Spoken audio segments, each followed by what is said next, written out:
تاریخ میں کچھ ایسے واقعات ملتے ہیں جو ہماری عقل کو حیران کر دیتے ہیں۔ انہیں نبوت کی روشن دلیلیں بھی کہا جاتا ہے۔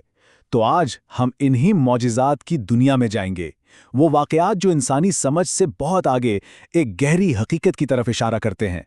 تو پھر سوال یہ پیدا ہوتا ہے، اور یہی اس تجزیے کا بالکل مرکزی نقطہ ہے، کہ ایک ایسا انسان جو پڑھنا لکھنا بھی نہیں جانتا تھا، اس نے کیسے قدرت کے عناصر کو حکم دیا، غیب کی باتیں کیسے جان لی اور لاکھوں دلوں کو کیسے بدل دیا؟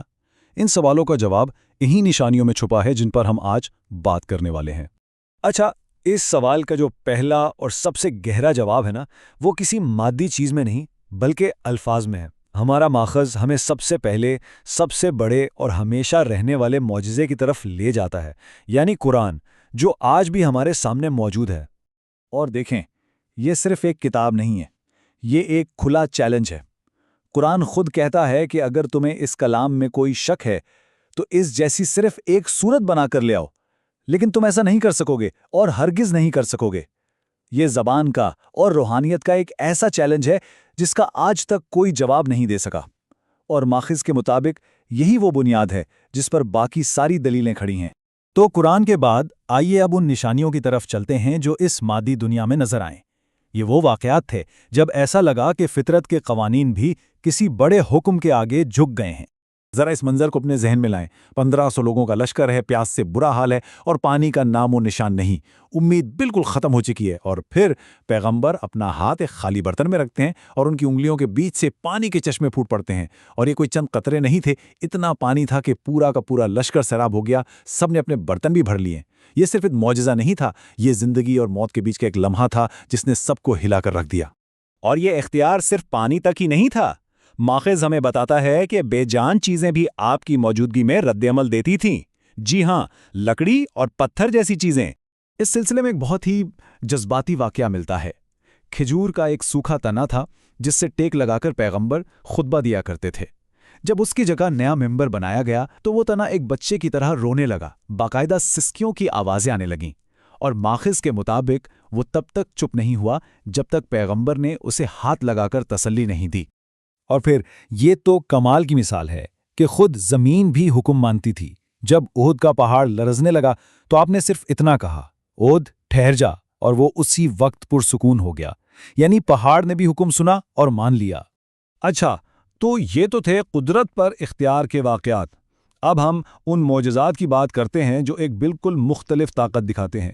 یہ فطرت کو قابو کرنا نہیں، بلکہ شدید خطرات اور دشمنی کے مقابلے میں اللہ کی طرف سے حفاظت کا مظاہرہ تھا۔ یہ ایک بہت بڑا فیصلہ کن لمحہ تھا۔ مکہ کا ایک بڑا سردار عتبہ پیغمبر کے پاس آیا اور دنیا کی ہر چیز کی پیشکش کر دی، بے تحاشا دولت، سرداری، یہاں تک کہ بادشاہت بھی۔ شرط صرف ایک تھی کہ آپ اپنا پیغام چھوڑ دیں، لیکن جواب میں کوئی دنیاوی بات نہیں کی گئی، جواب تھا قرآن کی چند آیات۔ اور عتبہ کا رد عمل جو خود انہیں قائل کرنے آیا تھا وہ سب کچھ بتا دیتا ہے۔ اس نے سنتے ہی پہچان لیا کہ یہ کسی انسان کا کلام نہیں ہو سکتا۔ اس نے واپس جا کر کہا، خدا کی قسم، جو میں نے سنا ہے وہ نہ شاعری ہے نہ جادو ہے۔ یہ اس بات کا ثبوت تھا کہ پیغام خود اپنی سب سے بڑی طاقت تھا۔ لیکن دشمنی صرف باتوں اور پیشکشوں تک نہیں رہی۔ ایک اور موقع پر ابو جہل، جو سب سے بڑے دشمنوں میں سے ایک تھا، اس نے سب کے سامنے قسم کھائی کہ وہ نماز کی حالت میں پیغمبر کی گردن پر پاؤں رکھے گا۔ مگر ہوا کیا؟ جیسے ہی وہ آگے بڑھا، ایک غیبی طاقت نے اسے وہیں روک دیا۔ وہ خوف سے کانپتا ہوا پیچھے ہٹا اور کہنے لگا کہ اسے وہ نظر آیا جو کسی اور کو نہیں دکھ رہا تھا۔ اس کے اور پیغمبر کے بیچ میں آگ کی ایک خندق تھی اور فرشتوں کے پروں کی آوازیں تھیں۔ اللہ کی طرف سے حفاظت بالکل واضح ہو چکی تھی۔ اور یہ حفاظت صرف انسانوں کے حملوں سے نہیں تھی۔ ایک اور بڑا حیران کن واقعہ ہے جب زہر ملے گوشت کے ایک ٹکڑے نے خود بول کر پیغمبر کو خبردار کر دیا کہ مجھے مت کھانا۔ یہ بھی اسی غیبی حفاظت کی ایک اور مثال تھی۔ چلیں اب حال سے نکل کر ذرا مستقبل کی طرف چلتے ہیں، کیونکہ معجزات کی ایک اور قسم بھی تھی، یعنی آنے والے وقتوں اور لوگوں کے بارے میں ایسی پیش گوئیاں کرنا جنہیں بعد میں وقت نے حرف بحرف سچ ثابت کیا۔ ماخذ میں ایک گروہ خارج کے بارے میں ایک بہت ہی خاص پیشگوئی کا ذکر ہے۔ کمال کی بات یہ ہے کہ پیغمبر نے صرف یہ نہیں بتایا کہ وہ آئیں گے، بلکہ ان کی عادتیں، ان کی سوچ اور یہاں تک کہ ان کے ایک لیڈر کے جسم پر ایک خاص نشان تک کی تفصیل بتا دی تھی۔ اور جب سالوں بعد وہ گروہ سامنے آیا تو وہ نشان بالکل ویسا ہی تھا جیسا بتایا گیا تھا۔ اور کچھ پیش گوئیاں تو ایسی ہیں جو آج کے دور میں بھی بہت جانی پہچانی لگتی ہیں۔ ماخوذ کے مطابق یہ بتایا گیا تھا کہ ایک وقت آئے گا جب علم کم ہو جائے گا، جہالت پھیل جائے گی، سچ اور جھوٹ میں فرق کرنا مشکل ہو جائے گا، گناہ عام ہوں گے اور لوگ دنیا میں ایسے گم ہوں گے کہ آخرت کو بھول جائیں گے۔ یہ صرف خبریں نہیں تھیں، یہ آنے والی نسلوں کے لیے وارننگز تھیں۔ اب ہم اس سارے تجزیے کے عروج پر پہنچتے ہیں، ایک ایسا واقعہ، ایک ایسا معجزہ جو زمین اور فطرت کی ساری حدوں کو پار کر جاتا ہے، یعنی اسراء و معراج، رات کا وہ سفر جو آسمانوں سے بھی آگے چلا گیا۔ دیکھیں، یہ ایک ہی رات میں ہونے والا 2 حصوں کا سفر تھا۔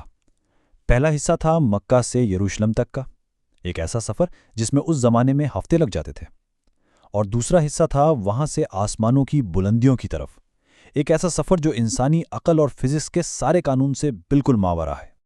اور اسی آسمانی سفر کے دوران امت کے لیے ایک بہت بڑا تحفہ لایا گیا جس کی نمائندگی یہ عدد کرتا ہے۔ یہ تحفہ آج بھی ایمان کا ایک سب سے اہم ستون ہے۔ جی، یہ تحفہ تھا دن میں 5 وقت کی نماز کا، اور ماخذ ایک بڑی دلچسپ بات بتاتا ہے کہ اصل میں حکم 50 نمازوں کا تھا، لیکن بار بار درخواست کرنے پر انہیں کم کر کے 5 کر دیا گیا، لیکن ان کا ثواب 50 کے برابر ہی رکھا گیا۔ تو یہ اس رات کا سب سے بڑا انعام تھا۔ تو ان تمام واقعات کا آج ہمارے لیے کیا مطلب ہے؟ کیا یہ صرف تاریخ کی کہانیاں ہیں؟ نہیں، ان کے اندر ایک ایسا پیغام ہے جو کبھی پرانا نہیں ہوتا۔ مؤخذ کا جو مرکزی نقطہ ہے وہ یہی ہے کہ یہ معجزات صرف ماضی کی کتابوں میں درج رہنے کے لیے نہیں تھے، بلکہ یہ ایک زندہ میراث ہیں، ایسی نشانیاں جن کا مقصد ہر دور میں ایمان کو طاقت دینا اور انسانوں کی رہنمائی کرنا ہے۔ اور ہم اپنی بات اسی سوال پر ختم کریں گے جو ماخذ ہمارے سامنے رکھتا ہے کہ اگر یہ واقعی روشن دلیلیں اور کبھی نہ ختم ہونے والی نشانیاں ہیں تو پھر آج یہ ہم سے کیا چاہتی ہیں؟ ان کی روشنی میں ہم سب کو اپنی زندگی اور اپنے ایمان کو کس نظر سے دیکھنا چاہیے؟